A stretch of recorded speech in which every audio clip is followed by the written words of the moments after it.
You are listening to I Am Refocused Radio with your host, Shamaya Reed. This show is designed to inspire you to live your purpose and regain your focus. And now, here's your host, Shamaya Reed.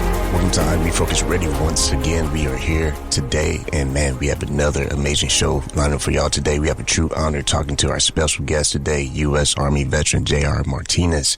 He is the host of the podcast Medal of Honor, Stories of Courage. You might see him dancing with the stars, but he does more than that, man. He does a lot more than that. So we're going to jump right into it and say, first and foremost, man, thank you for your time, man. How you doing today? I'm doing well, man. Thank you so much for having me this morning. Yes, sir. This podcast, I got a sneak peek, listen to an episode you dropped yesterday. Man, you talking about sounding like a movie, coming out of an airplane, putting your parachute on and having survive. Wow. I mean, it feels like a movie. Why you believe that these stories are so powerful? You know, man, I think one of the biggest reasons is why these stories are so powerful is like when you talk about what you just said right now, as far as like, you know, putting on a parachute and jumping out of planes and, you know, you hear all these heroic stories. First and foremost, I don't want people to forget, all these incredible men and women that have done these incredible things over the course of our nation's history. You know, we often forget, and that's okay, right? That's the freedom and the liberty that we have as civilians when we have other people fighting on our behalf, that we can just go live our lives. But all we're asking is that for people to remember these individuals and the acts and the things that they did and, you know, just pause and then yet still go back to living their life, but still pause. But you know what I've learned as I've, you know, listened to season 1 and then as we've been recording season 2 is, you know, you hear these incredible acts that people have these things that people have done in combat, and you're like, oh my God, like you said, this sounds like a movie. This sounds like it was written, it was scripted. They shot this multiple times. And no, these are real people. And it's easy to start to believe that there's no way that you have anything in common with these individuals. They're sort of like these individuals that are put on these pedestals, and they're just these, and you're like, you know, when you really get to know them and their backstory and their life after that moment, they're ordinary people. They really are. And it's just those ordinary situations that they've been exposed to. They've managed to find ways to learn from those situations, and it has only propelled them to just show up. And that's the key, is that every single one of them, when you look at their life, despite the challenges, despite the difficulties, they have found ways to show up. And I think that over everything is what we want people to take away from this, is that, yes, let's remember them, but let's be inspired by them, the importance of showing up and finding ways to serve and have that purpose, and just continue to just every single day find ways to overcome whatever combat that we're fighting in our personal life.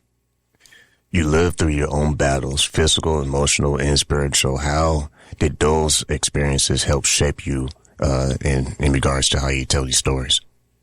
You know, there's a POW. He was POW for nearly 6 years in Vietnam. His name is Captain Charlie Plum. And when he was a prisoner, another prisoner said something to him and said, "Adversity is a terrible thing to waste." And when you really think about it that way, you're like, man, this moment right now, when I'm going through it, I'm in San Antonio. I spent nearly 3 years in a hospital recovering at San Antonio Military Medical Hospital, formerly known as BAMC. And it was challenging. It was tough. I mean, I'm not going to sit here and sugarcoat it. But at the end of the day, I got to a point in my life where I had to stop overwhelming myself with what's the long term going to look like for my life. I had to start thinking about, what is this particular moment? I got to find something to be grateful for in this particular moment that's going to help me just get through this moment, survive this moment. So it really just recalibrated my thought process and just thinking about the short term, the now. And that was something that I really put a lot of emphasis on, and it kind of helped me because it just kind of allowed my mind to be distracted from this overwhelmingly thought of, I got to have life figured out for the next 6 years, 16 years. You know how society force feeds us that narrative that everything has to be figured out. And I just kept showing up, man. And then honestly, there have been so many incredible people over the course of, 22 years since I was injured that have just found ways to just be there. And I've leaned on every single one of them, some more than others, but nonetheless, in the moment when I needed them, I leaned on them, and those people were there for me. When you think about civilians, how they can show their not just appreciation but respect for those who served. When you think about the younger generations, what are some things that they can do that is meaningful and not performative when it comes to showing their appreciation? Yeah, so I think, when you talk about the younger generation, I think they're always on technology, right? I mean, that's kind of what we hear all the time is like they're always on devices, always on some sort of platform. And I think if we can leverage those individuals and say, hey, listen, we would love for you to get out into, your community and find ways to serve. And it doesn't have to be any sort of veterans organization. Just get out into the community and just serve. It's something, if it's children with disabilities, if it's, the elderly, whatever it may be, just find something you care about and find ways to be attached to something, that is serving other people. You're going to instill this innate component of like the ideology and the importance of service in every single one of them. And I think that's important. But I think, listen, for people right now listening to this, we're asking you to go to pushkin.fm to learn about the Medal of Honor, podcast Stories of Courage, and just share it. Just share it with people. I think this is they're short-ish episodes, 30 to 40 minutes. And, there's such incredible stories. We pack in a lot of information in that short amount of time. And we want people to just spread the news and just get to learn about these individuals, because you may find some of these individuals are probably, from your area. They've kind of walked in those same stomping grounds. But if you're able to get involved in a nonprofit or any sort of veterans organization in your community, I advise people to do that as well, and just sit down and just show up and listen. That's the biggest thing. Just show up and listen. Listen to these stories. Listen to what these men and women and their families have been through. It's hard not to be inspired.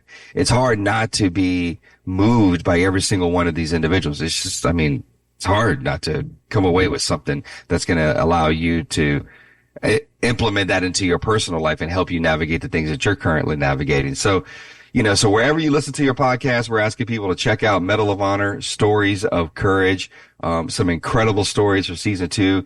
Go back to season 1. Malcolm Gladwell was the host of season 1, and he does an incredible job.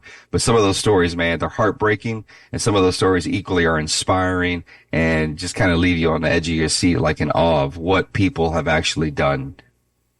One more quick question for a quick answer for you before we go out. Mm-hmm. If you had a message, a statement to give to your people, those who are serving active right now, especially the young ones, what would you want to tell them? Can't do it alone.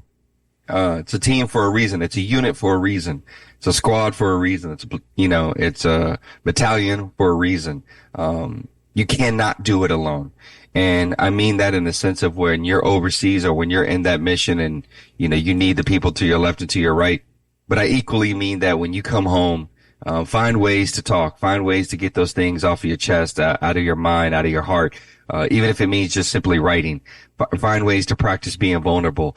That's how we heal after the fact. I tell people the real strength, the real toughness is the ones that are willing to lean into that uncomfortable feeling and be a little bit vulnerable and create that community, find that community for themselves.